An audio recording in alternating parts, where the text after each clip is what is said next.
So this game was about two C's, coach and crowd. The other two C's, of course, were Caitlin Clark-Lane and Egg, one of the most unimpressive nights that I think I've ever watched, college or pro, from Caitlin.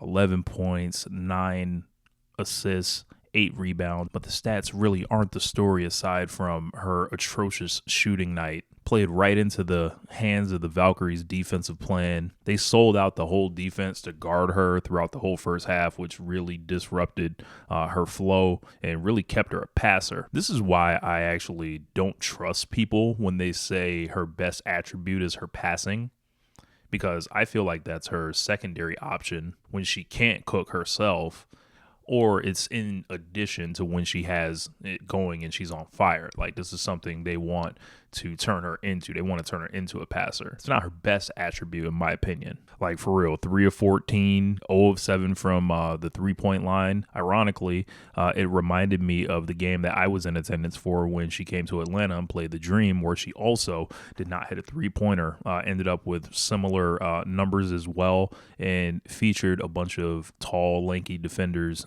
being physical and giving her problems. And I think the Valkyrie guarded her very well. They had, Nikaze had the whole thing clocked, essentially. Now, the Valkyries, if you guys haven't watched much of them this year, this is not a regular expansion team that you would think of where it's just the bottom dregs of the league gathering together. And in some cases, these are found gems that were out there in other situations where they couldn't, get off the bench or, into the rotation, so to say. But Temi Fagbenle had a great quote about this team. And, Temi didn't play tonight or anything, but she said that they are a team of 6 women. Now, they are missing, some of their international players to their other commitments, like Janelle Salon, of course, Temi Fagbenle, and they had, I think, 2 more people out. So when I hear that quote, like, they're a team of 6 women, like, I think of those traits. They're hustlers. They have specialized skills, and chances are they shoot threes.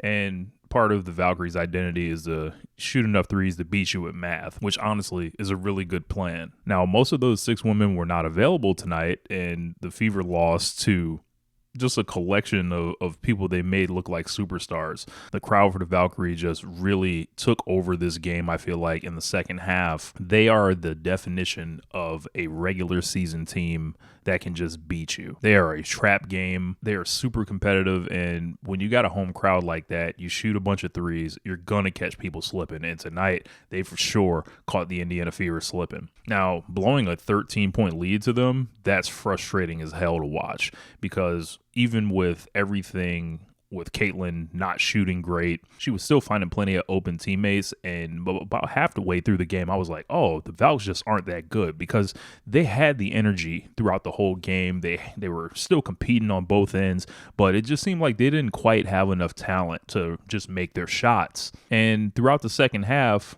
it all kind of just leveled out into the Valkyries' favor. Throughout that second half, I noticed when Caitlin Clark didn't have the ball, she just didn't move, which is a problem. And it didn't seem like an objective to get her the ball after she would give it up. I think they've got to show her the tape and tell her how important it is for her to keep moving. I don't know if they're coaching her to stay kind of in one place like that or not. I can imagine not having Stephanie White available at the last minute might have played a little bit of negative role for the team. This is the first game of a road trip, so you kind of want to get these to get your road trip off in style, but this is completely on the Fever for allowing a team to overachieve against them. You go name by name and you lay these rosters down on paper, and it's not even close, but this is why we play the games. Dawn Staley was tweeting about how Aaliyah Boston has a terrible whistle. She can't breathe without fouling, apparently. I thought that was notable.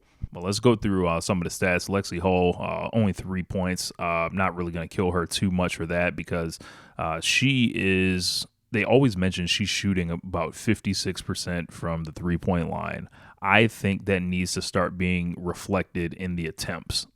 You got to scheme her open. And I said this on the channel a lot last year.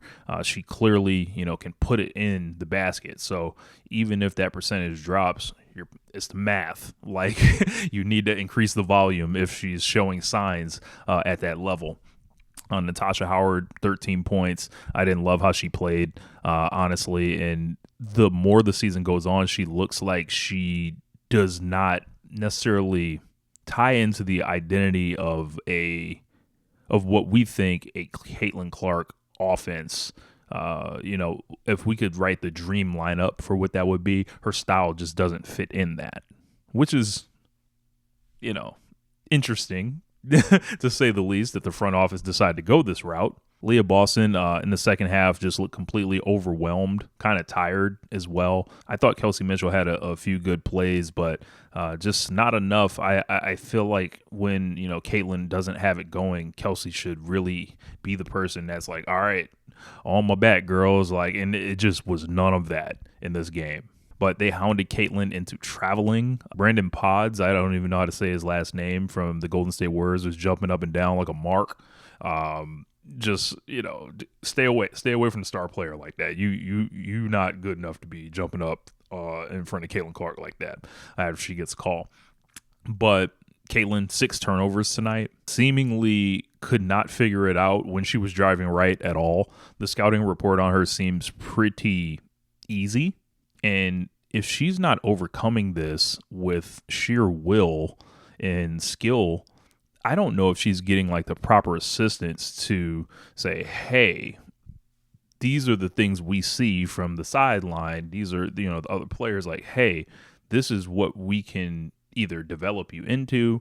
This is these opportunities that you have. But I'm not seeing the counters for Caitlin that she's developing. When someone cuts something off that she wants, it's she kind of concedes it at times. Now, are they defending her tough? Yes, they're defending her tough. But, life is tough. And Caitlin is tough. So this is just going to be a growing process for her. Some nights she's going to look like she's out of this world like she did against the Liberty. And this won't be the last of these kind of games. We've already seen another one this season when, she was in Atlanta. But the coaches have to better prepare for these, I feel like.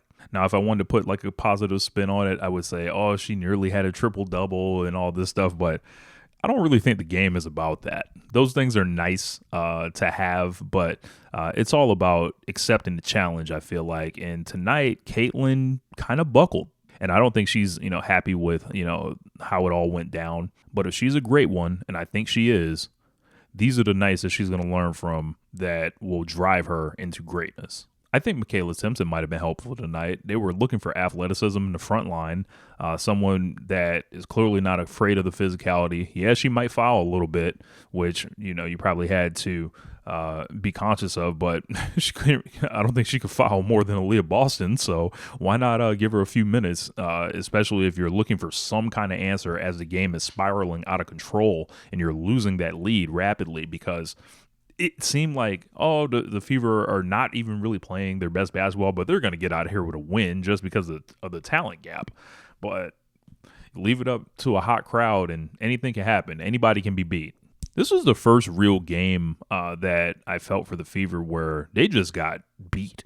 There's nowhere to run. You got to walk out the front door and take that loss. This wasn't on the refs. This wasn't on incident, within the game. You got beat by a shorthanded roster, and they said, we want the game more than you do. They got to find the answers within themselves. Kayla Thornton was on the New York Liberty last year, was stuck in, 6-woman hell. And here she is, looking like, a great forward. Letitia Amiri, I believe that's how you say her name. But apparently, now this is interesting. The Golden State Valkyries, of course, play in San Francisco. Bill Russell also went to the University of San Francisco, and he seemed to be reincarnated through that young lady last night as she was blocking shots left and right and just looking like a terrorist in the lane. Like nothing was getting past her. She was just, even if she had to foul you and get the clean block, she'd do it. She changed the entire game in my estimation. Tiffany Hayes seems to always get up when she goes against the Fever for some reason, even if she is wearing a face mask and everything. She had 14 points and 5 assists, and she was huge for them, as it came down to it. But let's take a look at, what is successful for the Valkyrie, and it's shooting threes. Kayla Thornton, 8 attempts. Talbot took 2 shots. Monique Billings took 2. Carla Lett only took 1. Veronica Burton took 6 threes. Tiffany Hayes took 2. Kate Martin came off the bench, scored 9 points, attempted 4 threes herself. Chloe Bibby attempted 6 threes. Even if the percentages aren't that good, every time these people make these, that's 3. That's the math, man. Kayla Thornton hits 5 of those, and, she's going to change the game. They had 5 players in double digits and 3 more within 1 basket of being in double digits. That's what you dream of if you have underman lineup or an expansion team. This was just a come together and we will overcome the enemy type game for the Golden State Valkyries. And, if the Fever are going to play like that, you got to take advantage, and salute to them for doing that. So a fourth quarter where you get outscored 33-18. I don't even know where to begin with that. If I was Austin White and walked in the locker room, that seems like a wind sprints game. I'd be like, all right, let's go back out there after this arena clears out, and we run some wind sprints, because we clearly, did not want it in the second half the same way they did. So teams got to step up, and, the Aces are on Sunday, and I don't think the Aces are going to take it easy on the Fever. So the Fever look to strike back then, and, we'll be here on the channel talking about it. So what did you think of this game last night, and where did it all go wrong for the Fever in your estimation? Anyway, my name is Rich Latta. This is One Lifetime. Peace.